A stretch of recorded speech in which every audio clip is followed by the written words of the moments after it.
right? So we'll do it facing here so you can see the bounce come forwards a little bit, forwards. No, that's fine. Okay, so what you do with your hips, I have my leg, if my leg's too straight, I can't push and I can't follow you.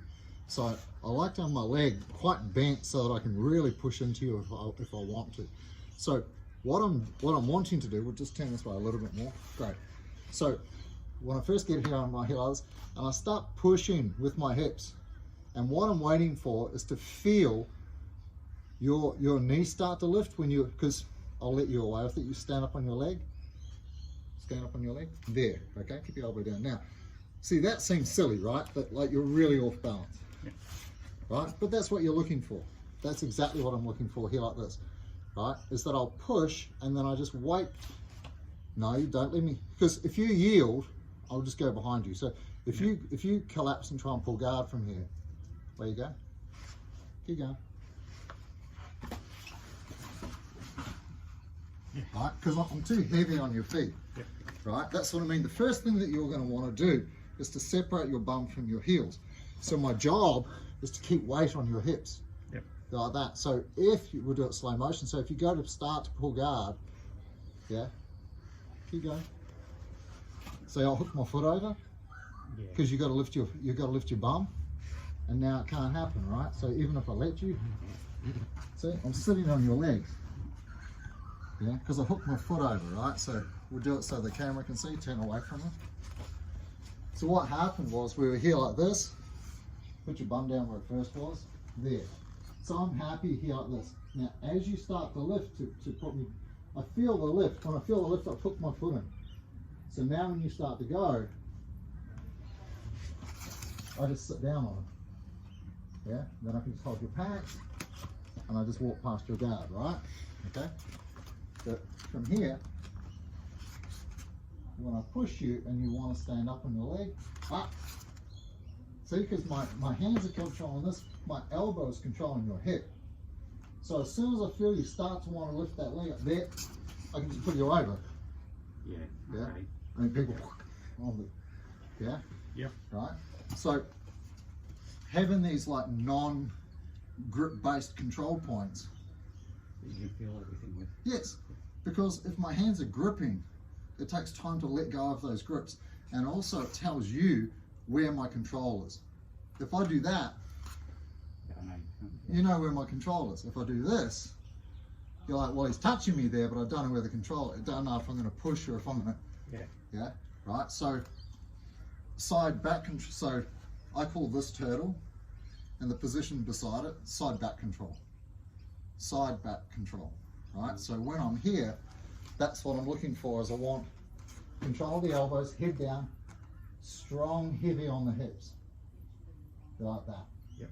Right? Because I know your first move is to separate your butt from your heels if you want to go anywhere, right? If I sit here, I won't feel it. And you feel you can do anything, you just stand up if you want it. No, just stand up. No, just leave your elbows, go back. Go on to your forearms, where you were. Forearms down. Just stand up. Tonight, elbows down. Stand up on your feet. There, right? I can't stop that, right? Yeah, because I've got no weight back here. And once you stand up on your feet, then you can do anything. So, is that the point that I can walk around in your armpit at that point? Not quite, but close. Okay. I'm just showing, like, if I sit up here, this is for attacking, and this is for control. Yeah. Yeah, right, okay. And then I can use this to control your hips. Yeah. Like that. Right? Right. So if you like to, if the person is wanting to pull guard, then I'm going to start pushing into them like this, right? Because I'm crowding your opportunity to pull guard. Yeah. But a lot of the time people will stand up on their leg because they don't want to get pushed over. So I push. There. As soon as I feel you start to lift that knee, I just pull into your hips. Yeah. And then if you like the back, then you can shoot in here and start climbing on the back if you want. I've been doing that a little bit lately, but usually my preference is to stay on top. So if I'm here and I push and I pull like this, I'll usually stay here. Yeah, I don't usually let you back. If I control this, I'll control your elbow. If I hold your elbow, so I'll come around here like this. So if I'm controlling your bottom elbow, you turn away. Yeah, okay. Yeah, I can't move that arm. You can't turn away. Yeah. Well, you'd have to put this arm above your head. See? There. No, straight. Yeah. Now you could go this way a little bit and put your elbow under your body. No, up near your ear. Yes. But still you're going to get pulled. But it's hard for you. Yeah. It's very hard. So I put my chin in front of your top shoulder. If I'm pushing like this, that'll make you go to your knees. Exactly. Right? So you can feel that my elbow is here, my arm is here, and my chest is there. Right? So you want to turn. Yeah. Blocked. If I do this, much easier, right? Yeah. So all I'm doing is crowding you a little bit with my elbow and my hand here like this, and my chin here like this to restrict your ability to roll away. Yeah. Right?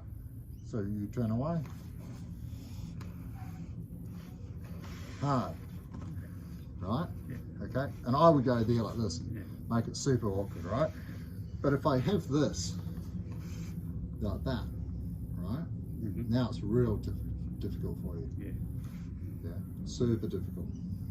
Right?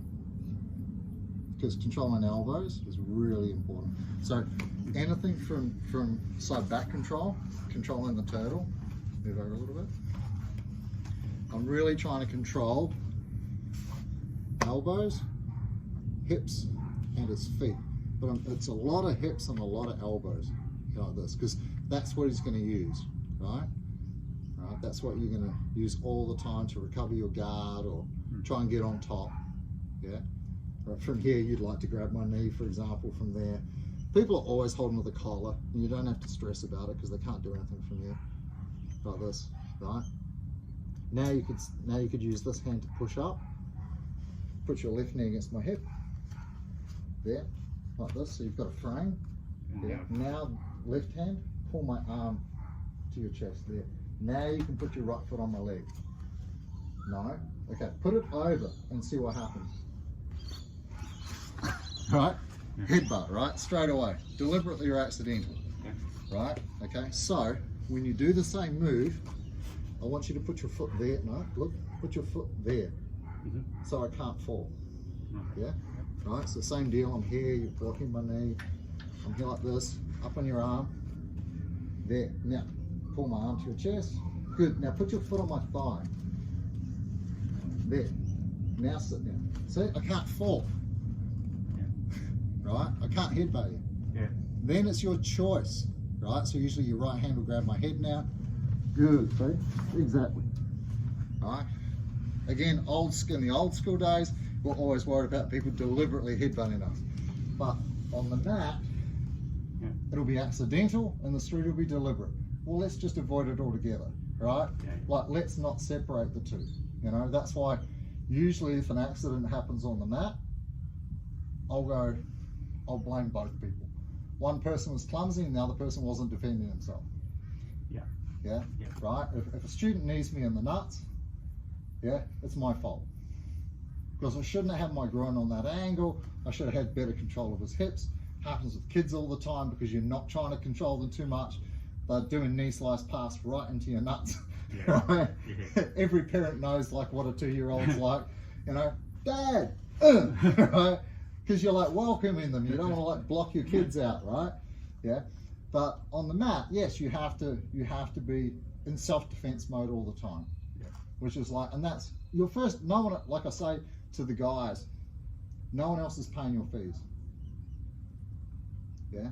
So until other people pay your fees, yeah, you're number one. You're paying the fees for you to learn, and you've got to make sure that you stay safe. That's your obligation. The coach can't be watching 30 guys all at the same time equally. Yeah, we do our best, right? But it's still your obligation to your own safety and to yourself to make sure that you're okay. Yeah, right? And for all the people out there in YouTube world, beginners, white belts with less than 6 months experience, like they should be with the high grades who are going to look after them. Yeah, like it's sure in a new school like mine, there's a lot of beginners, right? So it's hard. So I just make the rule for the first 3 months, there's no rolling. Yeah, right? That the people who are just in it for the ego, who just want to roll, who want to smash and stuff, they won't even join, because I tell them the rules and they'll just leave. Right? They won't even join. Right? Which is great, because it keeps some white guys safe. Right? But the people who are interested, okay, well, that sounds fair. A couple of months so I can learn the art. My body can kind of get used to it. I can learn how to control my legs and feet and body. And it takes a couple of months for you have to control. You get to meet all the guys. You kind of understand the culture. You're a part of the team. You're all friends. It's not like the new guys come in and he's like stealth hunting everybody. We don't get that, right? But I've seen it in other schools. You know, you'll get the judo or wrestling guy with some experience. Maybe he was really good at judo or wrestling when he was in his teens or 20s. He's let it slide. He's a little bit overweight in his 40s now, and he's feeling a bit insecure. So he's going to draw on his youthful experience to get him through so he can survive, right?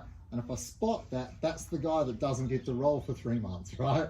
Because that guy needs to learn some self-control. He needs to learn that he's safe, because it's almost always out of insecurity and fear that we move like a spastic. Yeah, right?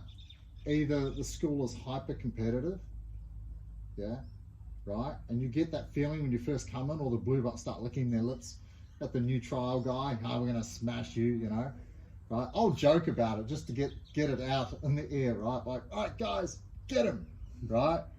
Just to make a joke out of it, right?